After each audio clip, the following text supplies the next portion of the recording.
Un momento, Buenas tardes. deme un minuto. Sí, vamos a contar el día de hoy, como les decía, con el profesor Gabriel. Nos va a tocar los temas de química y física. Deme un minuto que estoy ingresando a los demás alumnos para poder contactarnos. Buenos días, Les profesor. Hola, les buenos días. agradecería si pueden, por favor, Enciende las eh, cámaras. prender sus cámaras para poder vernos, para poder conocernos. Gracias, David. Eh, por favor, sus cámaras. Bueno, ahí están. Alba, gracias, Samuel. Buenos días. Gracias, Adias. Dana, Alba. Hola, Ian. Hola, Dana. Bueno, chicos, ¿cómo están? Nada, profesor, cuando usted desee, ahí tienen ya a los chicos, están conectándose. Por favor, las cámaras, please, para conocernos. Renata, Mical, Rubí, Valerie. Cuando guste, Ok. profesor. Hola chicos, buenos días, ¿cómo están? Mi nombre es Gabriel. Como dijo la profesora Roxana, yo voy a darles las clases de química y física. Hoy comenzaremos con algo de química y voy a compartir pantalla. Un segundo, por favor. Eh, Profesora Roxana, por favor, deme permiso para compartir. Ay, perdón. Dale, ahí voy. Dame un minuto. A ver. Ahora sí. Ok. Chicos, sus cámaras, please. Ya el profesor va a empezar. Ok. Un segundo, vamos a empezar.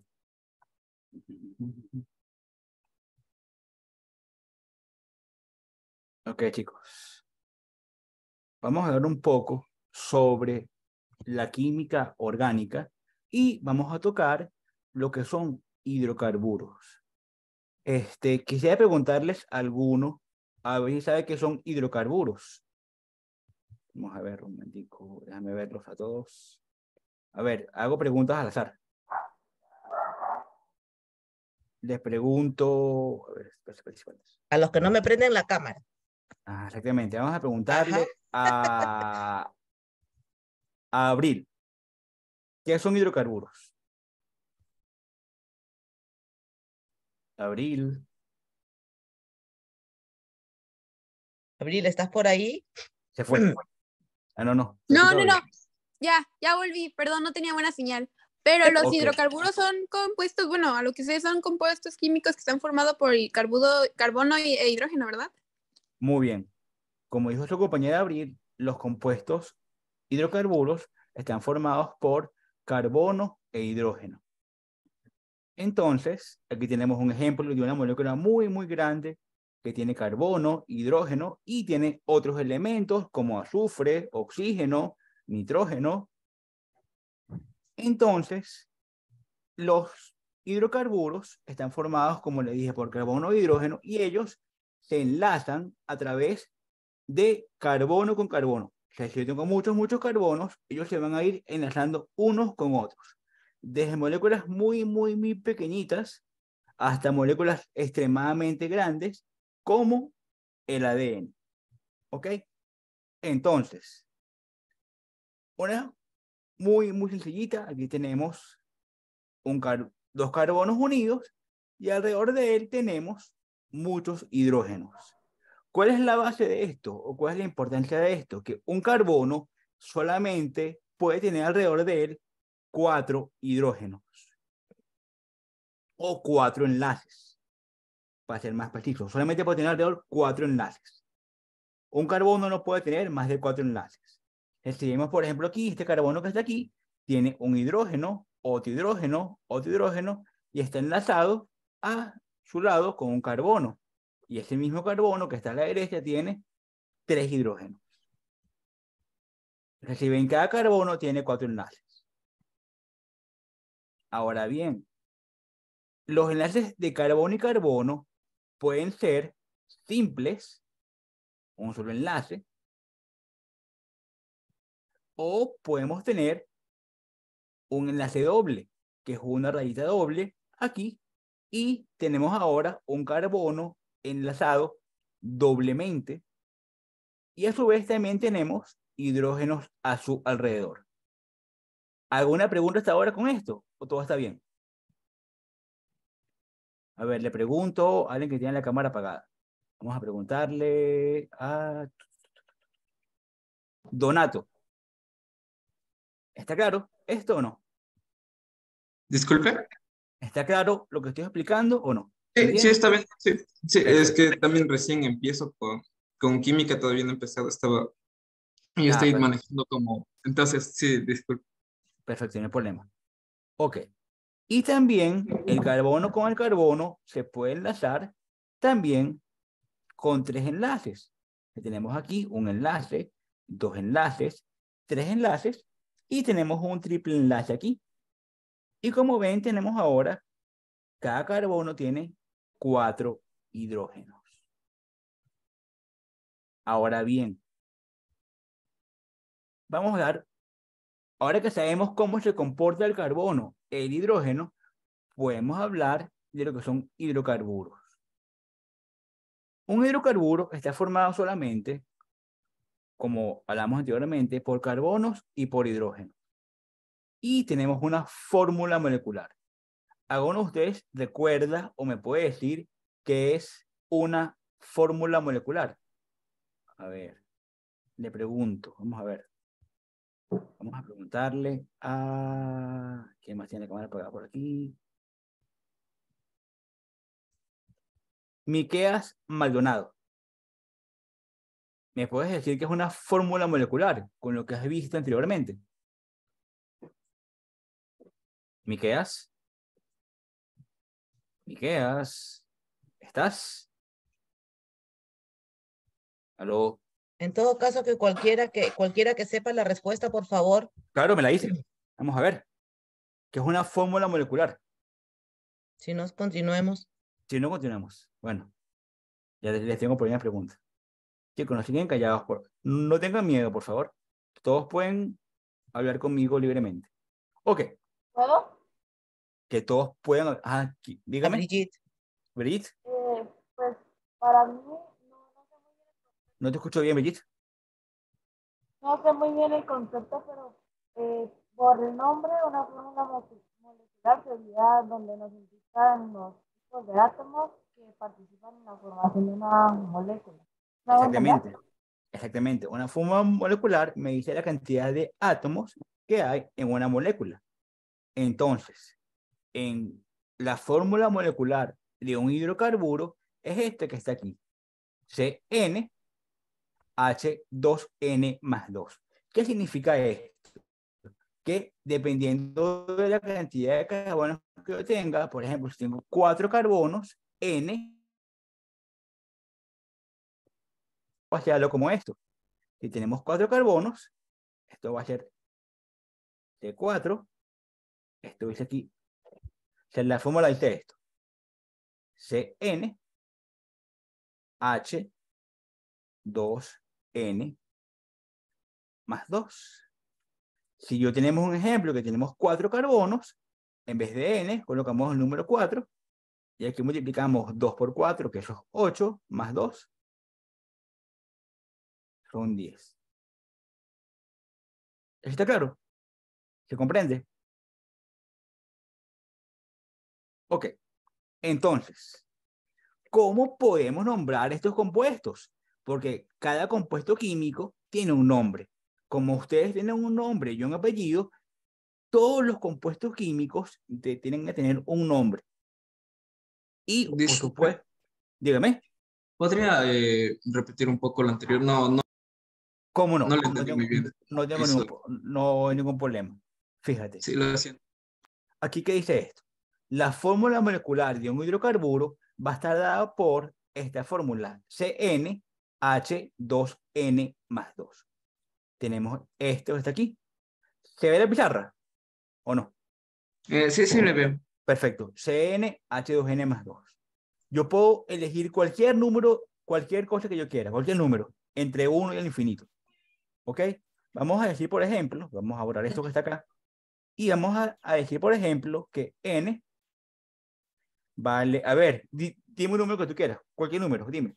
No sé, 4. 4, vamos a poner 4, nuevamente. Entonces, en vez de colocar aquí la n, vamos a colocar el número 4. ¿Ok? Y ahora que tengo aquí, tengo 2n más 2. Que tengo 2 por n, que en vez de 1 vale 4, más Ahí 2. ya le entro. Muchas gracias. 2 Es que por no, 4 es 8, más 2, esto va a ser. es igual a 10. Sí, no entendí, no vi No, que... no te preocupes, no te preocupes. Para eso estamos. Ok. Entonces, como les decía, toda molécula tiene un nombre y un apellido. En el caso de la química orgánica, el nombre, el principal nombre, va a ser la cantidad de carbonos que yo tenga y el apellido va a ser un prefijo. Esos prefijos los vamos a ver más adelante, pero si tenemos una cadena con un solo enlace carbono-carbono, como el que vimos aquí, uno solito, el apellido va a ser ano. Y dependiendo de la cantidad de carbonos, va a ser un nombre. Entonces, por ejemplo, aquí tenemos metano, etano, propano y butano. ¿Qué significa esto? Metano es para un solo carbono, etano va a ser para 2, propano va a ser para 3 y butano va a ser para 4. En este caso tenemos 4 carbonos. Ya vamos a dibujarlos. Ya, disculpen.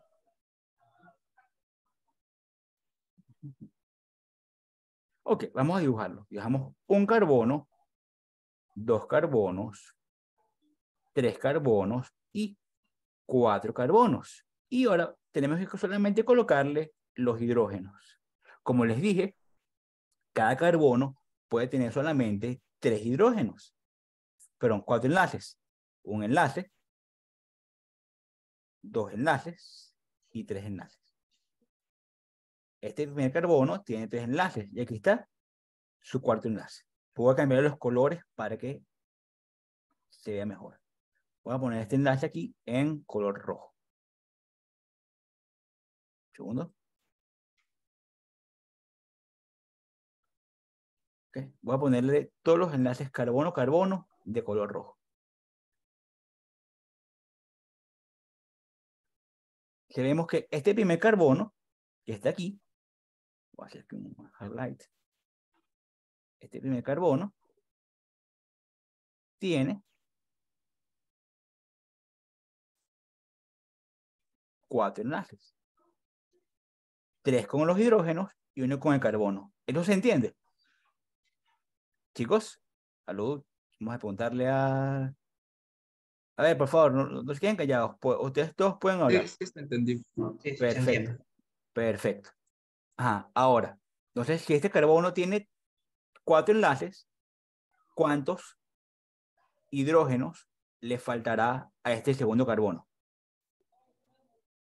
A ver, vamos a preguntar. 2. 2, muy bien, 2 hidrógenos. Aquí tenemos un hidrógeno. Y aquí tenemos un segundo hidrógeno. Y al que está al lado, ¿cuántos hidrógenos le faltará? Los mismos 2. Muy bien, 2. Y el último, ¿cuántos hidrógenos le falta? A este. 3. Muy bien, 3.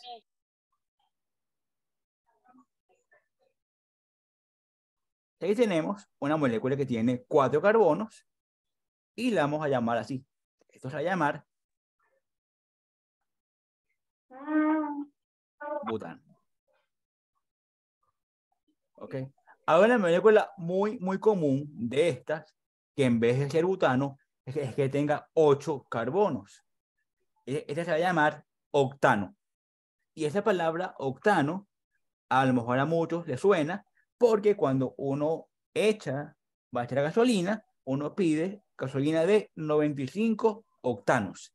Esto indica que esa gasolina tiene 95 cadenas llamadas octano. De ahí viene el nombre. Cuando pidan octano o 90 o 93 octanos, viene de allí.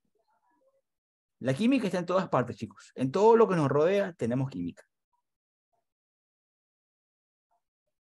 Ok. Aquí tenemos algunos ejemplos de lo que estábamos hablando. Metano, etano, propano. Y las moléculas también pueden ser cerradas. Las podemos tener en forma de ciclo. Ciclopropano, ciclobutano, ciclopentano y ciclohexano. Como les dije, podemos tener cadenas de infinitos carbonos o cadenas muy grandes como ADN o como polímeros o cadenas muy chiquiticas. Ok, vamos a imaginarnos ahora algo. Vamos a imaginarnos o vamos a suponer que yo tengo la misma cadena. Tengo esta misma cadena que acabamos de dibujar. Mi butano. Disculpen. Ok, vamos a dibujar 3 mi butano. Lo dibujamos otra vez.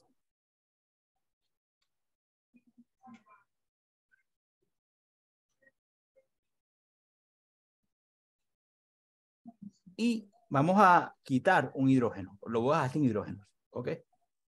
Voy a dibujar esto aquí y aquí coloco estos 3 hidrógenos acá. Y voy a colocar aquí la palabra, perdón, la letra R. La letra R viene del nombre radical. Un radical es un grupo que yo le estoy agregando a esta cadena de alcanos y eso me va a transformar por totalmente la cadena. Eso le va a dar una composición química y física y una estructura totalmente diferente. Le va a cambiar todas sus propiedades. Existen alrededor de 30 radicales. Hay unos y los más importantes son los ácidos, los ésteres o, en este caso, vamos a hablar de un radical también que es muy importante. Lo voy a cambiar aquí y lo voy a colocar en rojo. Este radical que está aquí. OH. ¿Alguno conoce este radical OH? ¿O ha oído hablar antes de él? Vamos a preguntarle hay mucha gente que tiene la cámara apagada. Renata, ¿has oído antes hablar de radical OH o no? No. Ok, le pregunto a preguntarle a alguien con la cámara encendida. Ricardo, ¿has oído hablar antes del OH? ¿Ricardo? Bueno, Samuel, ¿has oído hablar antes del OH? No. Ok, perfecto. El radical OH es un grupo que se va a llamar el grupo alcohol. Entonces, todos los compuestos orgánicos o todos los hidrocarburos orgánicos que contengan OH se va a llamar un grupo alcohol o los alcoholes. Si los alcoholes tienen uno o más grupos hidroxilos, que es este grupo OH que les acabo de dibujar, unidos directamente a átomos de carbono en una cadena como esta que acabamos de dibujar. Ahora bien, como les dije anteriormente, todas las moléculas tienen nombre y apellido.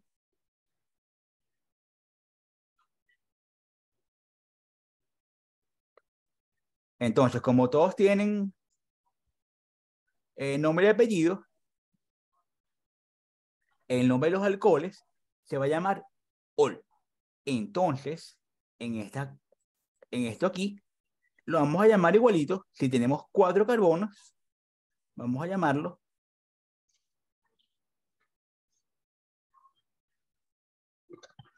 butanol.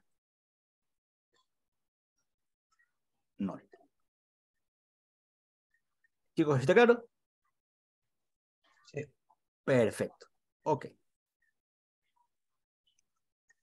Pero lo interesante de esto es que yo puedo tener más de un grupo OH en la cadena. O sea, puedo tener 3 radicales, 4 radicales. Entonces, fíjense aquí, por ejemplo, yo puedo tener un radical, 2 radicales o 3 radicales y el nombre cambia. Diol, triol, tetraol, pentaol, dependiendo de la cantidad de OHs que yo tenga. O sea, tenemos que usar los sufijos griegos. Veamos, por ejemplo, este caso. ¿Por qué no lo hace esto? Ok, voy a bajar aquí una cadena. Ok. Voy a bajar otra cadena, más corta.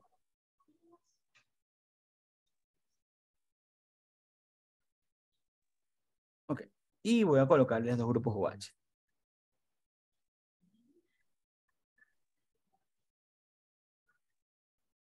Nuevamente tenemos que colocar aquí la cantidad de hidrógenos que nos hace falta. A ver, rápido, díganme todos al unísono. ¿Cuántos hidrógenos van aquí? 3. 3. Muy bien. 3. Muy bien.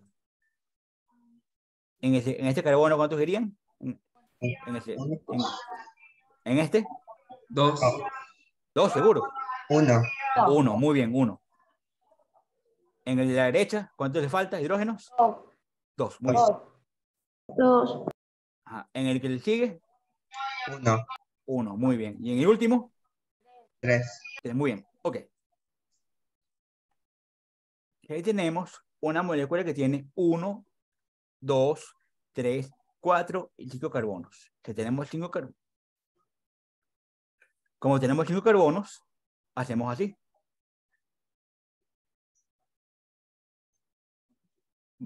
¿Cómo le vamos a llamar? Esto se va a llamar así. Después de 4, usamos los sufijos griegos de contar. Penta, hexa, hepta, octa, nona, deca, undeca, así hasta el infinito. Aquí tenemos penta.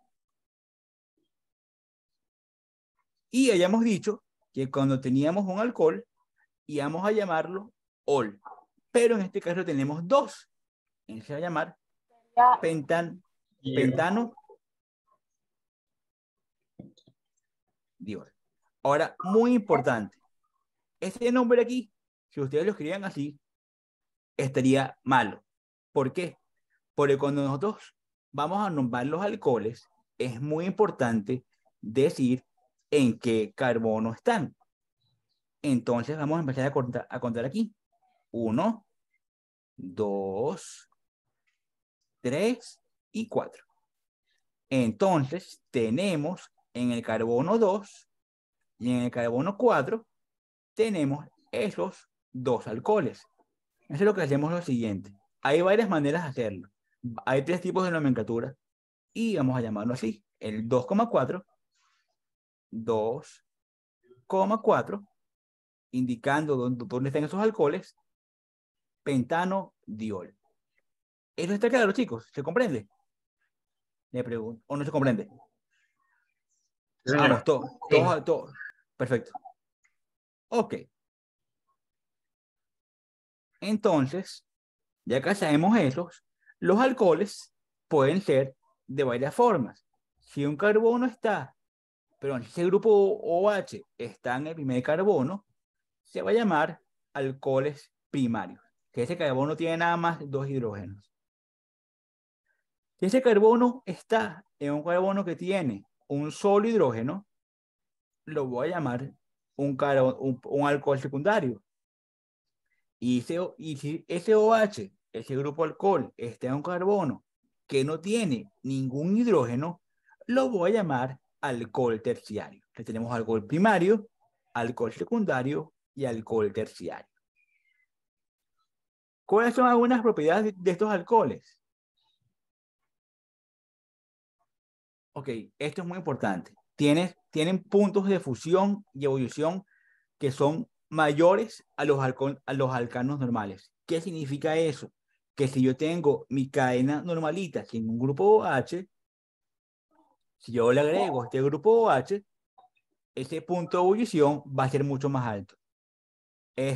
¿Alguno recuerda qué es el punto de ebullición y el punto de fusión? Aunque eso lo vamos a ver en física, pero Vamos a El ver. punto de ebullición es cuando los líquidos pasan a gaseosos y fusión es cuando sólidos pasan a líquidos. Muy bien. Los alcoholes más pequeños son miscibles en el agua. ¿Alguno sabe qué significa la palabra miscibilidad? ¿La recuerda? Si no, lo vamos a ver más adelante. Igualitos son conceptos que se toman más adelante. Ok, este también es muy importante. Casi todos estos alcoholes, hasta el heptanol, son solubles en el agua. Eso es muy importante. Y la solubilidad en agua aumenta con el número de OH. ¿Alguno de ustedes ha visto o ha usado alcoholes anteriormente?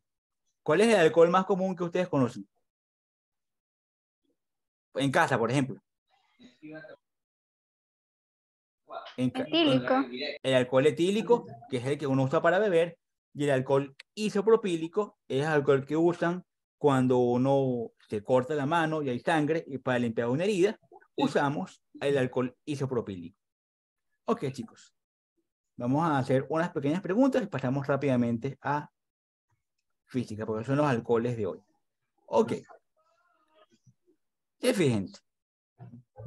Aquí lo que se fue colocarles unos pequeños ejemplos donde tenemos unos alcoholes. Esto que está aquí es la manera en la cual ustedes van a ver en los libros cómo se dibuja una cadena. O sea, si yo quiero dibujar una cadena, la puedo dibujar. La coloqué así para que la vean cómo se ve en los libros, para que no se confundan. Entonces, ¿qué significa eso que está allí? Eso que está allí significa que esto que está aquí es un carbono.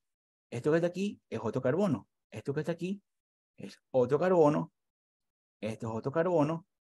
Esto es otro carbono. Esto es otro carbono. Y esto es otro carbono. Como ven allí, no dibujan los hidrógenos. O sea, los hidrógenos los tengo que dibujar yo. Vemos aquí 1, 2, 3, 4, 5, 6 y 7 carbonos. Tengo que dibujar yo 7 carbonos. 7 carbonos. Vamos a dibujar 7 carbonos rápidamente. Tenemos 1, 2, 3, 4, 5, 6 y 7.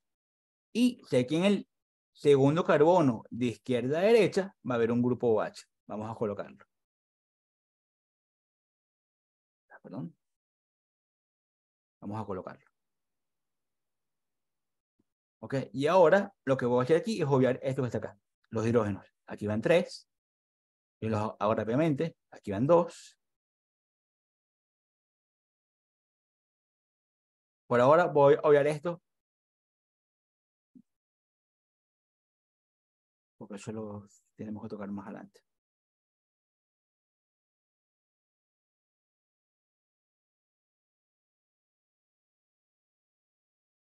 Okay, falta 1 y aquí faltan 3. ¿Qué contamos? Un carbono, 2 carbonos, 3, 4, 5, 6 y 7. Cuando tenemos 7 carbones, lo vamos a llamar de la forma hepta.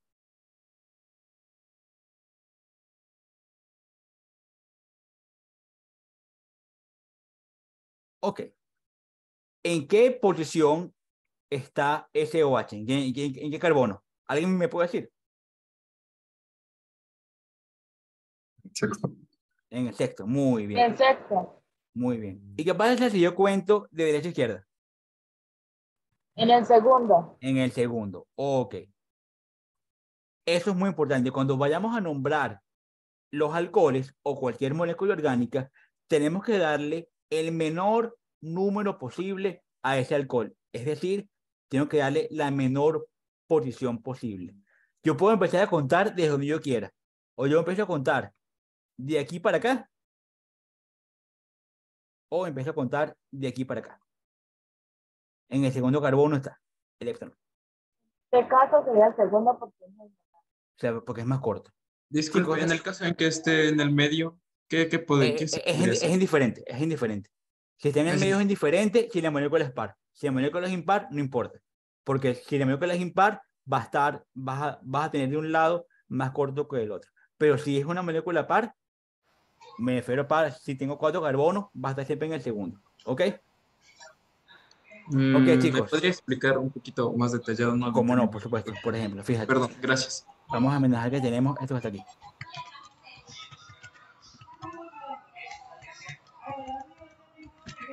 Ok, supongamos que tenemos 3 carbonos, ¿ok? Y que aquí tengo 3, 2, H.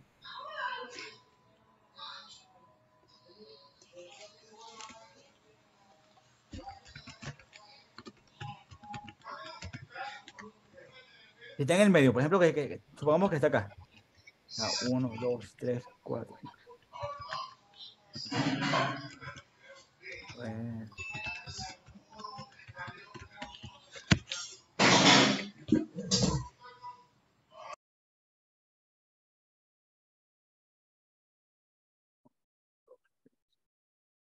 ¿Aló? ¿Chicos? ¿Me oyen? Señor. Sí, sí, de repente dejé escucharlos. Ok, vamos a suponer que está en el medio.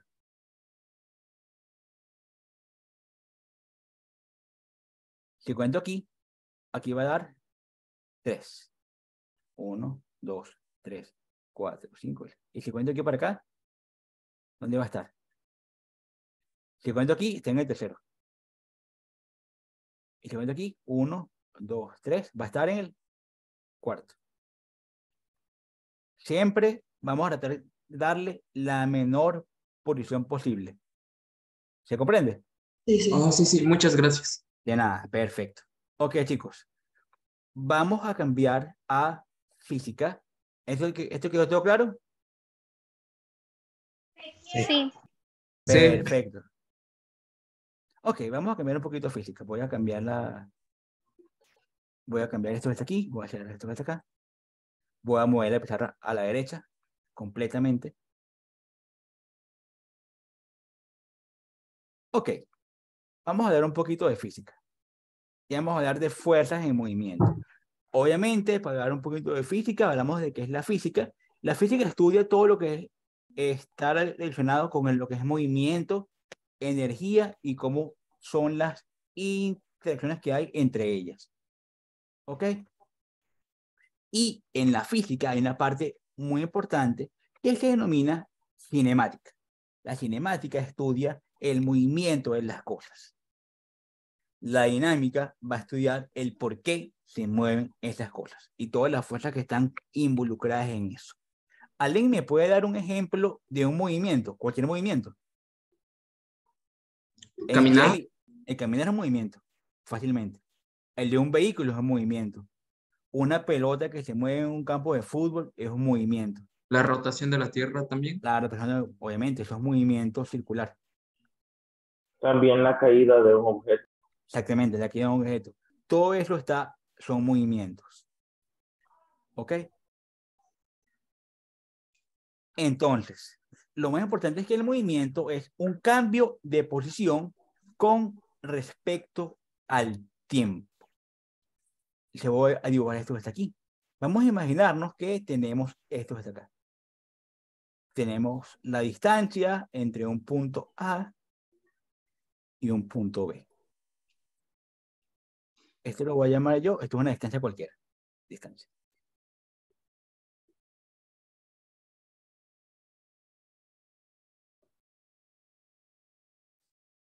Vamos a imaginar que vamos en un vehículo, cualquier vehículo, y este vehículo se va a mover de un punto A hasta este punto B. Entonces, estamos teniendo un cambio de posición. Ahora bien, imagínense que queremos ir,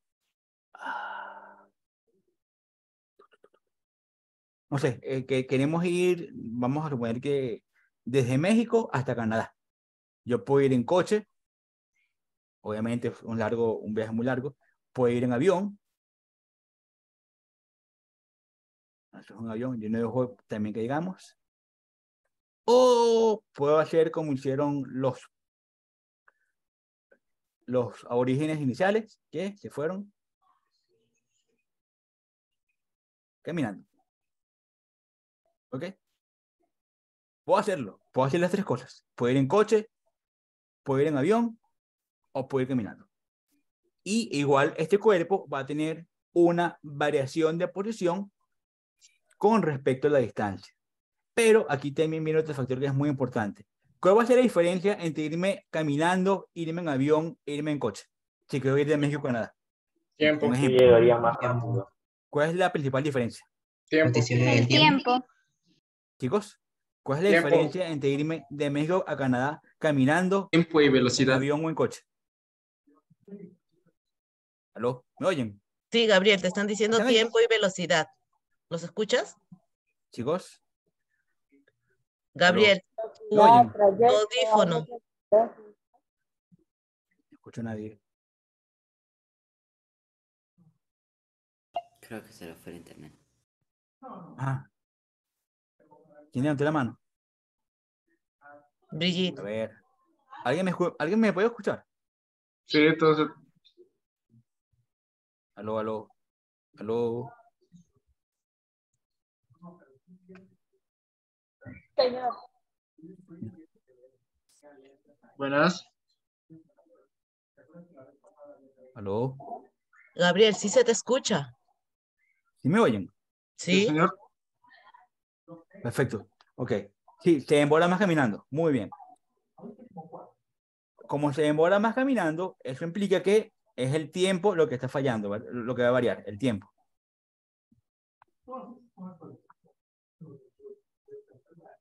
Entonces, profe, si lo que va a variar es el tiempo, tenemos una variación de distancia con respecto al tiempo.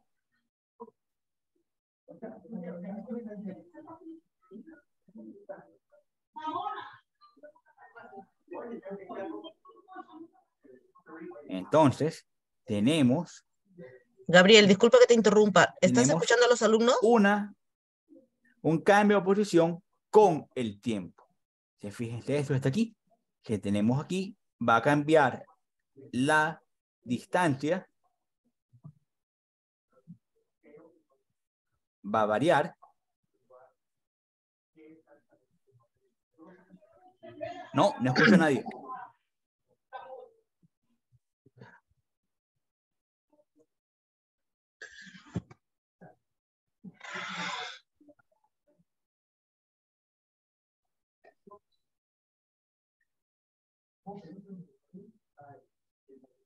no tengo preguntas. Para participar en las elecciones. Aló, aló. Buenas. Sobre. Hola. ¿Ahora me escuchan? ¿Aló? Sí. Perfecto, ahora sí les puedo escuchar. Esto se me había desconfigurado. Ok, ahora sí, los escucho. Sí, no sé, se me apagó el micrófono de repente. Tranquilo, continuemos. Ajá, entonces les decía. Ajá, quién tiene una pregunta? Por favor que me la diga. No, profe, es que yo era para participar en la anterior pregunta que usted había hecho, ¿qué tiene diferente? Pues que no solamente es Muy bien, la lo que varía, distancia, los trayectos y así. exactamente, lo que varía es el tiempo. Entonces yo quiero variar. El F, esto que está aquí, está variando la distancia con respecto al tiempo. Entonces yo puedo tener, por ejemplo, una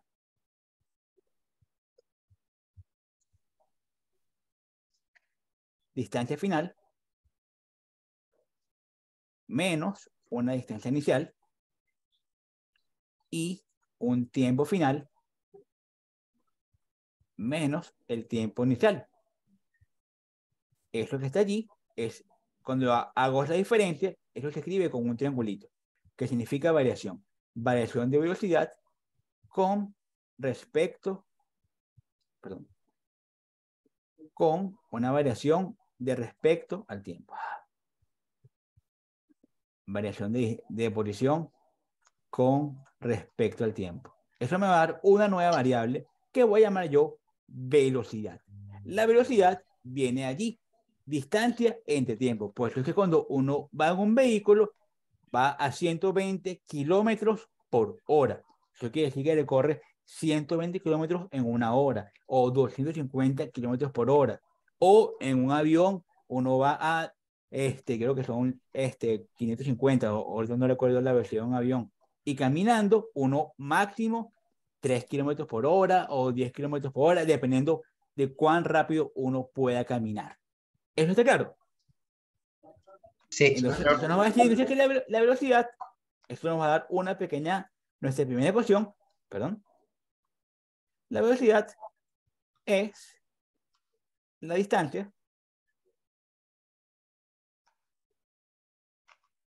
entre el tiempo. Muy bien. Y eso viene, chicos, como en la química todo tiene nombre y apellido, en la física todo número tiene nombre y apellido. Un número solo en física es un número que va malo, está reñido. ¿Por qué? Porque cuando uno habla en física, tiene que hablar de unidades. Yo puedo decir, si yo le digo a ustedes velocidad, ustedes van en un coche y los para la policía y les dice, no, usted va a 60. ¿A 60 qué? Metros por hora, millas por hora. O sea, se tiene que ir con una unidad. Por lo general, la más común aquí es 60 kilómetros por hora, por ejemplo. Por un ejemplo, ¿ok? Ahora bien,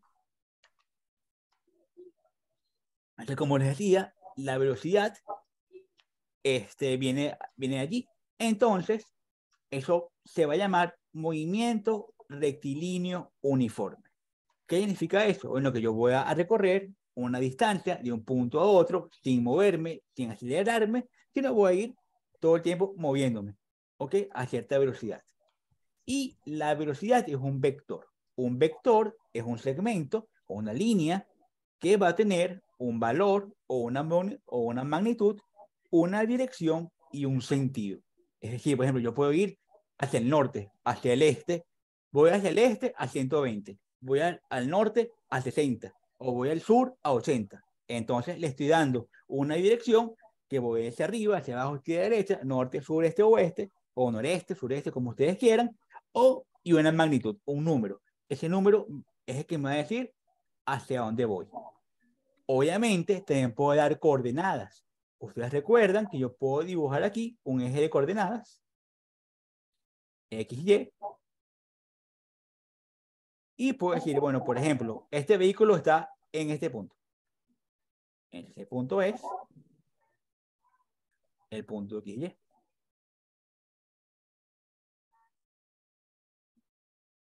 Y yo puedo dibujar aquí un pequeño vector. Digamos que esto aquí es 6, esto aquí es 3.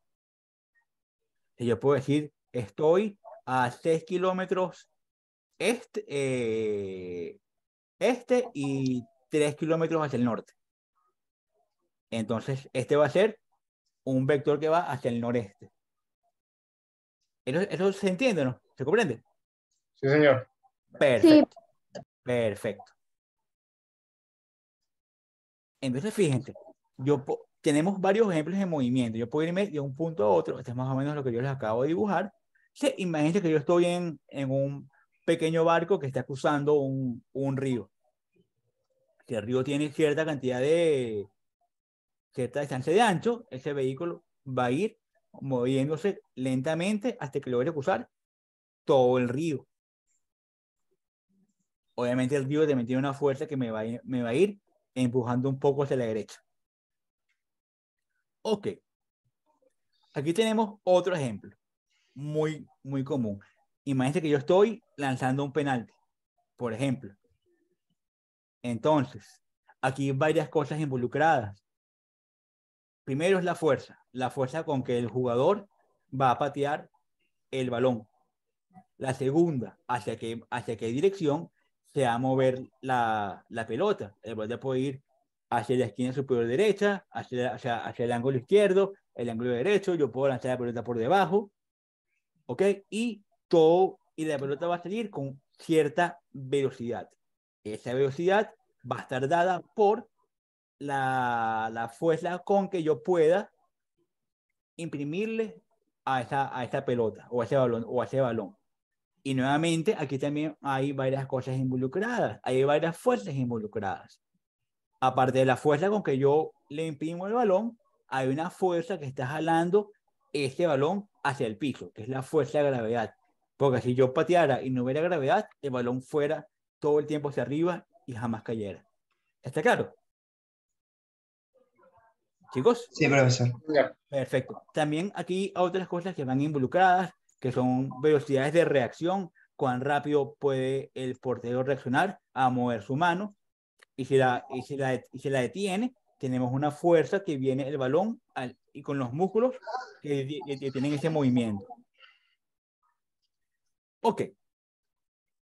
Vamos a hablar de estos dos movimientos. Movimientos uniformes y movimientos uniformes acelerados. Imagínense que yo estoy nuevamente en mi coche y voy de aquí a, como le dije, digamos de México a Canadá, y yo voy solamente todo el tiempo, voy a 120 y jamás cambio la velocidad. Ese es el movimiento uniforme. Mi velocidad todo el tiempo es constante. Siempre voy a ir a la misma velocidad durante todo el trayecto. Pero sabemos que eso no es verdad. Porque uno, cuando está en un vehículo, el vehículo arranca de reposo, o sea, uno está sentado en el vehículo y lo prende. Uno ya está, cuando lo prende, comienza el movimiento. Si yo partí de un movimiento que estaba... Ajá, dígame. ¿Quién dijo algo? Ok, entonces si yo estoy sentado y enciendo el coche, ahí ya la velocidad varía. ¿Por qué? Porque estoy partiendo de velocidad 0 hasta que llegar a 120. Entonces me estoy acelerando. ¿Qué es la aceleración? Si hablamos anteriormente de mi misma, la persona caminando, el avión y el coche, en vez de hablar de distancia, vamos a hablar ahora, voy a hacer aquí el mismo dibujo, voy a cambiar esto al color, vamos a poner verde. Hablamos un poquito aquí de velocidad.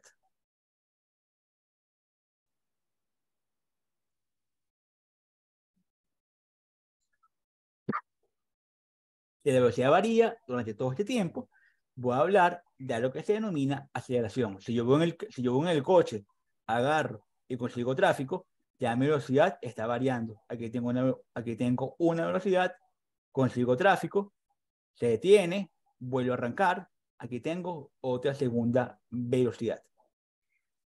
Entonces, cuando hablamos de la variación de velocidad, perdón, con respecto al tiempo,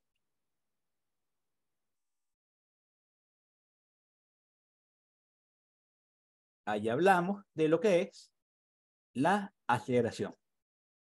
¿Está claro? ¿Se comprende? Perdón, este no es. Y tenemos movimiento uniforme y movimiento uniformemente acelerado. Así como les decía, la aceleración también va a ser un vector y también tiene una dirección y un sentido. Por lo general, si vamos en un vehículo, la aceleración siempre va en el sentido hacia donde va el vehículo. Pero imagínense en este caso que yo estoy lanzando, por ejemplo, vamos a imaginar que quiero lanzar un cohete hacia la luna, el vehículo, o sea, este cohete va a ir hacia arriba, la velocidad va a ir hacia arriba, tengo una aceleración que me va a impulsar hacia arriba, pero a su vez, ese vehículo, ese cohete, necesita una fuerza muy, muy fuerte para poder vencer la fuerza de gravedad. Y esa fuerza de gravedad es la aceleración con la cual todos los objetos son atraídos hacia la Tierra. Entonces, en este caso tenemos una aceleración que me está impulsando hacia arriba y tenemos una que está hacia abajo que me está impulsando. Entonces, ¿qué indica eso? Que la aceleración también va a tener una dirección y un sentido. ¿Ok? ¿Está claro? Perfecto. Entonces, ahora imagínense que queremos ver este movimiento de las cosas, pero muy, muy, muy, ahora en la escala microscópica. Algo muy, muy, muy chiquito. Si quiero ver de escala microscópica y quiero ver cómo se mueven, en vez de ser ahora objetos, quiero ver cómo se mueven las moléculas, eso viene referido con lo que va a ser el calor y la temperatura. Entonces, si un cuerpo se mueve, si las moléculas se mueven muy rápidamente, ¿verdad? Eso va a generar una energía. Y esa energía se va a transformar en lo que es energía térmica. Y esa energía térmica es la energía que tienen los cuerpos. Todos los cuerpos tienen una energía. Imagínense, por ejemplo, que estamos haciendo o estamos cocinando algo. Quiero cocinar algo, yo agarro mi sartén o agarro mi cacerola y la coloco en la estufa. Y la dejo así. No prendo la estufa. ¿Ahí ocurre algo o no ocurre nada? No, no ocurre nada. No ocurre nada. Si yo enciendo la estufa, ahí va a ser, la estufa va, si tenemos una estufa de gas o una estufa eléctrica, si tenemos una estufa eléctrica, eso va a generar una corriente, la corriente va a encender la resistencia interna de la estufa y eso se va a empezar a calentar.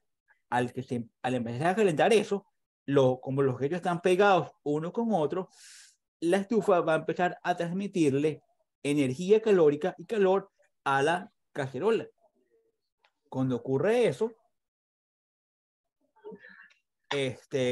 ahí va a empezar a tener calor.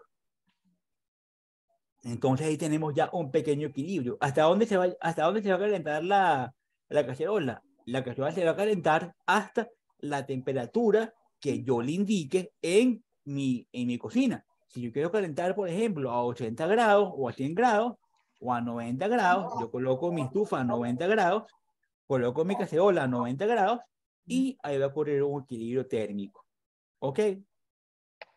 Entonces, y la temperatura es una magnitud relacionada con esa energía térmica.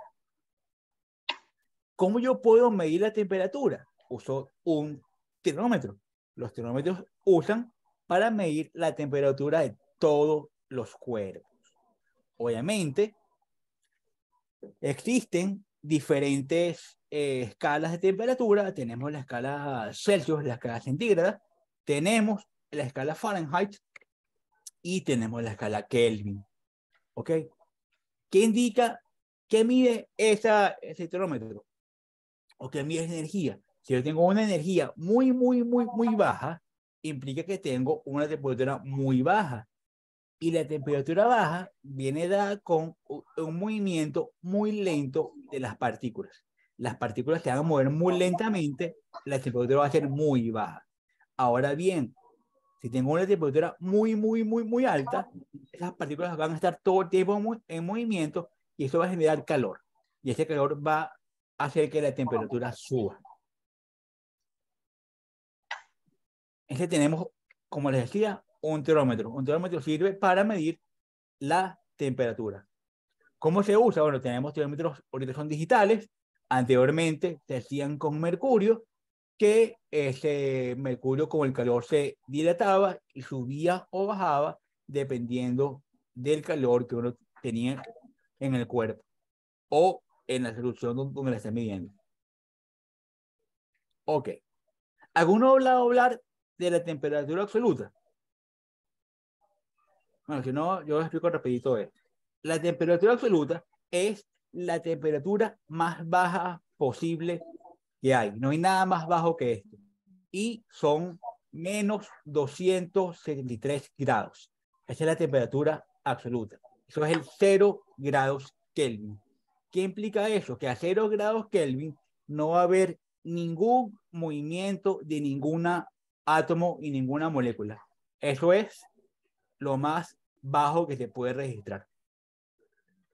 Menos 273 grados Kelvin, o se denomina el cero absoluto.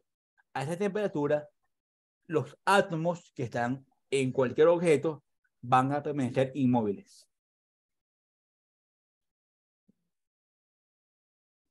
Ok, vamos a ver un poquitico sobre el equilibrio térmico, que era el ejemplo que les estaba dando con la estufa. Imaginan ahora que tengamos, por ejemplo, un cubo de hierro caliente y tenemos un cubo de hierro frío. Dos trozos de hierro, uno frío y uno caliente, y los voy a unir. ¿Qué creen ustedes que va a ocurrir si yo tengo un trozo de hierro muy caliente y un trozo de hierro muy frío? ¿Quién me responde eso? Supongo que llegan a un punto de equilibrio, no sé. Exactamente. Van a llegar a un punto de equilibrio en el, o sea, el petróleo que está caliente no le puede pasar toda la energía al petróleo que está frío. Y el petróleo que está frío tampoco le puede absorber toda la temperatura al que está caliente. Entonces ocurre algo como esto, va a haber una transferencia de energía entre ambos cuerpos hasta llegar a lo que se denomina equilibrio térmico. Y este equilibrio térmico va a venir dado por varias cosas. Primero, por la cantidad de materia que yo tenga, porque no es lo mismo que yo tenga un cubo de hierro que mida 5 centímetros a que tenga un cubo de hierro del tamaño de un edificio. La masa es muy importante. Y también va a importar el material, porque yo puedo tener, por ejemplo, un cubo de hierro que transfiere calor y una roca, que eso no transfiere calor. Ahí no va a haber equilibrio térmico. ¿Por qué? Porque para que haya equilibrio térmico, los objetos tienen que tener una capacidad de poder transferir energía. Necesitamos elementos conductores, no aislantes. Por eso es cuando uno cocina, usa y quiere usar guantes para sacar las cosas del horno, o usa un tipo de guantes especiales. Por eso es cuando uno usamos cables, usamos esos recubrimientos plásticos para poder impedir que el calor pase hacia afuera. Ok. Entonces, existen varias maneras de transferir calor. Tenemos conducción, que es cuando tenemos un fuego directo y eso va a ser conducción eléctrica y conducción calórica, va a ser mucho más rápido. Convección, como el caso que estamos hablando de la estufa, es una estufa eléctrica, y una de las más importantes, la radiación. Esta radiación electromagnética viene dada por los rayos de sol que caen paralelamente sobre la Tierra, ya sabes, y eso a la vez va calentando todo lo que tenemos alrededor.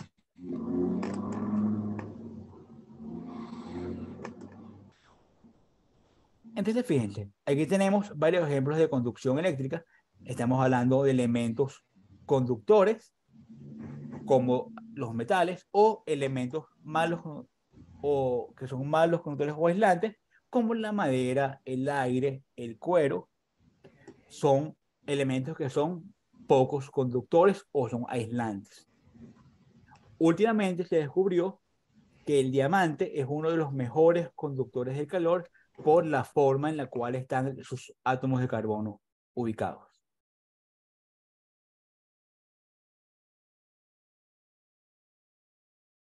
Ok.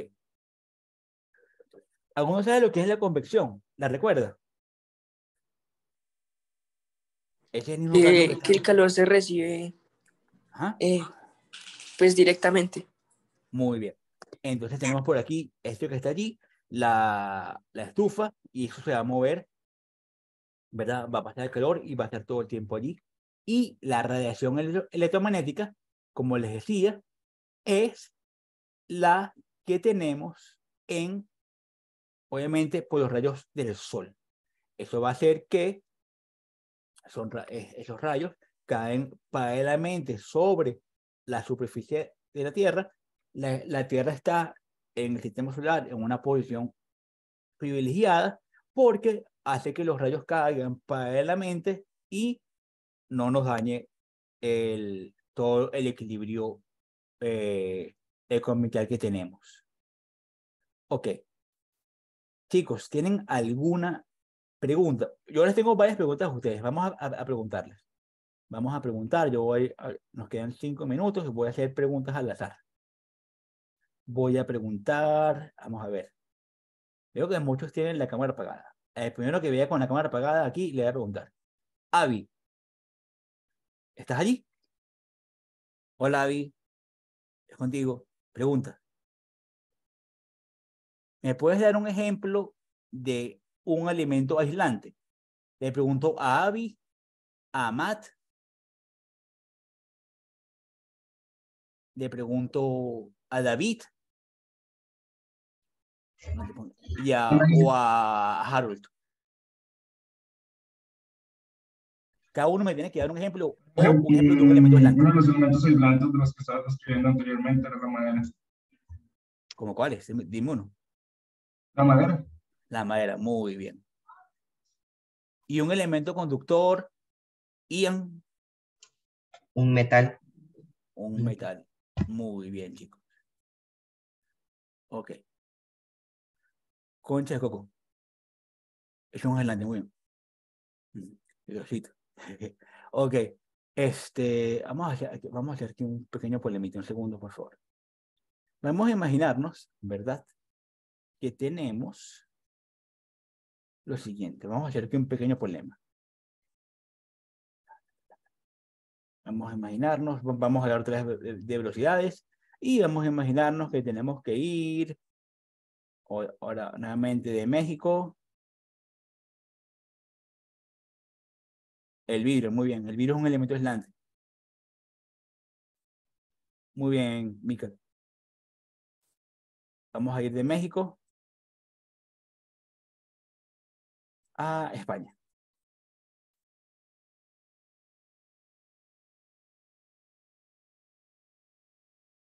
Y para ir de México a España podemos ir de dos maneras. El plástico también es un elemento aislante. Para ir de México a España podemos ir, obviamente, de dos maneras. O podemos ir en barco.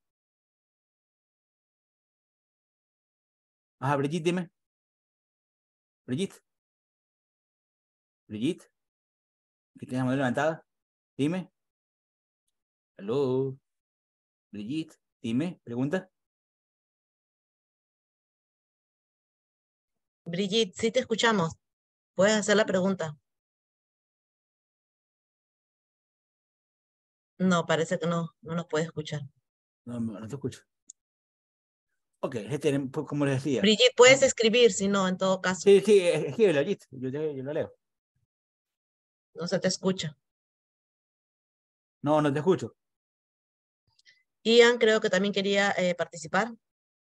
Ian, dime. Tengo una duda sobre algo. Sobre la radiación o algo sobre el electromagnético, algo así. Por ejemplo, cuando uno dice sobre energía que nos da la radiación solar, por ejemplo. Claro. Por ejemplo, hay en algunos métodos de medicación se usa el terapias electromagnéticas, por así decirlo. ¿Eso ayuda a la conducción de energía al cuerpo también? Claro, o sea, cuando uno hace ese tipo, a ver, fíjate, estamos hablando, si quieres hablar de lo que es radiación de quimioterapia para el cáncer, es diferente eso es diferente. O sea, porque lo que uno hace cuando hace radioterapia para la el cáncer es inyectar una sustancia química que hace. Son radioisótopos que atacan a las células y eliminan las células cancerígenas y también eliminan un porcentaje de células buenas. Por eso que a la gente se le cae el cabello, porque estás matando células buenas y a la vez las malas que producen el cáncer. Sí. Pero es un tipo diferente de radiación. Quería hablar sobre la radiación electromagnética. Estamos hablando de radiación electromagnética. La radiación que uno hace hacia el cáncer es diferente. Es un tipo de radiación. Es otro tipo de radiación. Otro tipo de radiación. Gracias. De nada. Ahí Brigitte hizo la pregunta por el chat. Ajá, sí. No, el diamante es un elemento conductor. Es uno de los mejores elementos conductores que hay. Fíjate que el diamante es uno de los mejores conductores de calor que hay. Acuérdate que el diamante es una forma alotrópica del carbón. O sea, si tú agarras un trozo de carbón, ves lo que uno usa, bueno, no es lo que uno usa para hacer barbacoa, pero un trozo de carbón y lo sometes a mucha presión y mucho calor, ese trozo de carbón se puede transformar en un diamante. Pues lo que se dice lo que se dice que si uno en la cultura general, que si uno agarra una persona que dicen que es un carbón y uno o sea, uno la somete a mucha presión, ¿verdad? Se puede salir un diamante. O sea, alguien muy importante. Claro. Gracias, profe. De nada.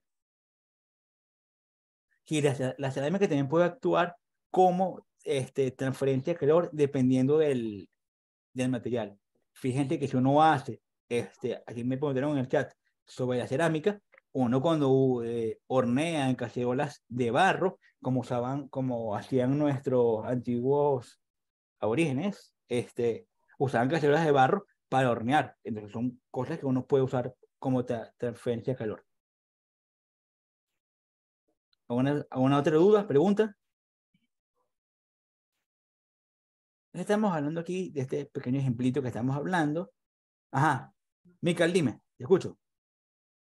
Mical. Una pregunta.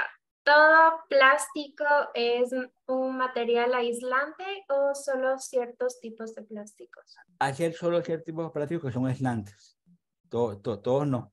Porque, o sea, hay ciertos plásticos que hay, a ver, todos aíslan, pero unos aíslan mejor que otros. Son mejores aislantes. Ajá, ¿quién me preguntó algo? ¿Cuál es el plástico que más aislante y cuál es el plástico que es mejor conductor? Ahí sí tenía que buscarlo, esa respuesta sí no la manejo, no manejo plásticos, pero sé que hay algunos son mucho más aislantes que otros. Y, a ver, el tungsteno es un metal. El que me preguntó aquí sobre el tungsteno, es un metal y es el que está dentro de los focos. Y justamente es lo que hace que estén en los focos de luz.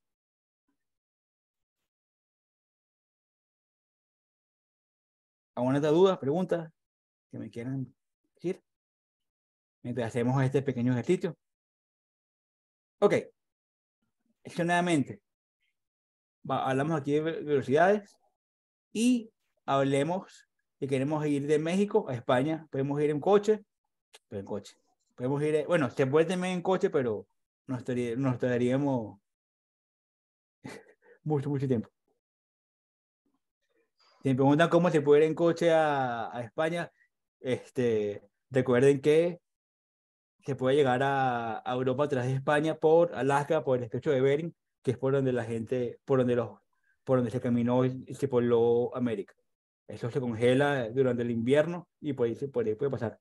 Pero estoy poniendo un ejemplo común, en barco o en avión. Entonces, vamos a suponer que vamos a tardar en barco, se tarda, no sé, 3 días. ¿Alguien me pregunta algo?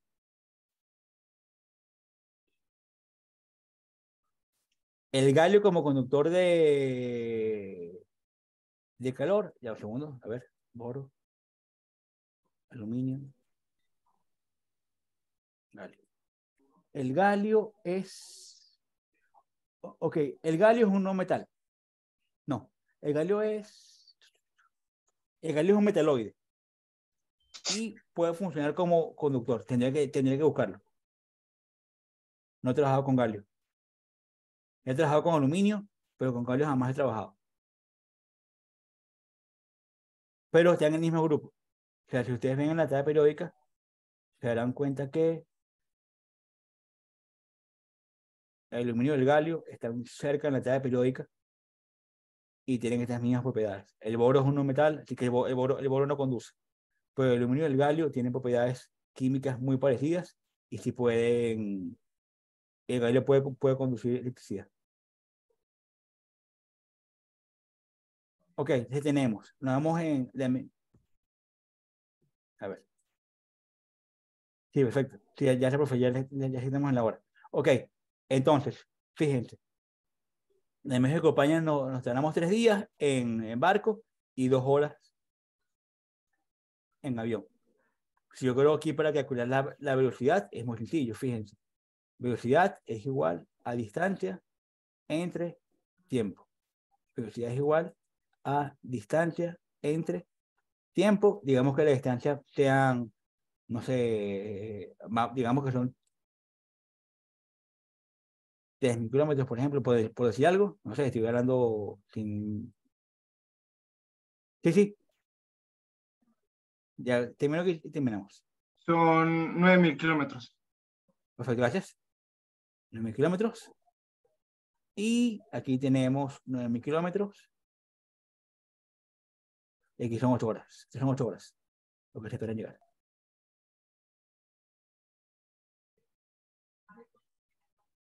¿Ok? Entonces, lo que hacemos aquí para yo a saber la velocidad, lo que hacemos es dividir esto que está aquí. Pero ¿qué tenemos esto en días? Tenemos que transformar los días a horas. Si recordemos que para transformar de días a horas, sabemos que si un día tiene 24 horas y han pasado 3 días, estos son 72 horas. Si lo que hacemos para hallar la velocidad es muy sencillo. Nada más tenemos que dividir siempre la distancia entre el tiempo. Tenemos que dividir aquí 9.000 entre 72 y 9.000 entre 8. Hacemos eso rápidamente.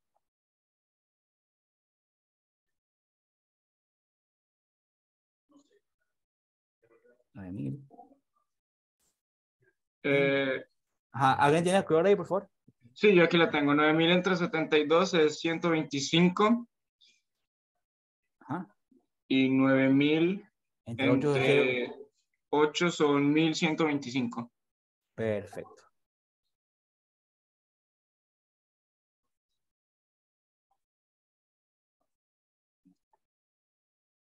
Ok. Pero 1.125 me dijiste. Ok, chicos. Es que cuando tengamos que hallar un problema de velocidades, lo que hacemos es solamente dividir la distancia entre el tiempo. Ok, chicos, ¿alguna duda, alguna pregunta sobre la clase de hoy? No. ¿Todo está claro? Sí, señor. Sí, está todo claro. Perfecto. Bueno, me alegra que les haya gustado la clase. Cualquier duda pueden escribirme. ¿Alguien pregunta algo aquí? ¿Quién pregunta? Gracias también. Ok, bueno, chicos, nos vemos el día lunes, profesora. ¿Profe? Ok, chicos, muchísimas gracias a todos. Nada, espero que hayan entendido todo. Estuvo todo muy clarísimo. Gracias, profesor Gabriel. De nada. Hasta la próxima, hasta el próximo día. Ok, esténse atentos, chicos, por favor, a los emails para que no se pierdan ninguna clase. Tenemos, acuérdense, todas las clases de ciencias, matemáticas, así es que tienen que estar activos, ¿ok? Cualquier duda, inquietud que tengan, ya tienen el contacto para poder hacerme las preguntas necesarias y así poder hacer llegar al profesor Gabriel. ¿Bien? Ok, muchísimas gracias. Muchísimas gracias a todos. Gracias. Hasta luego, chicos. Hasta luego. Gracias. Nada, hasta luego. Bye, gracias, Gabriel. Gracias. De nada, hasta luego.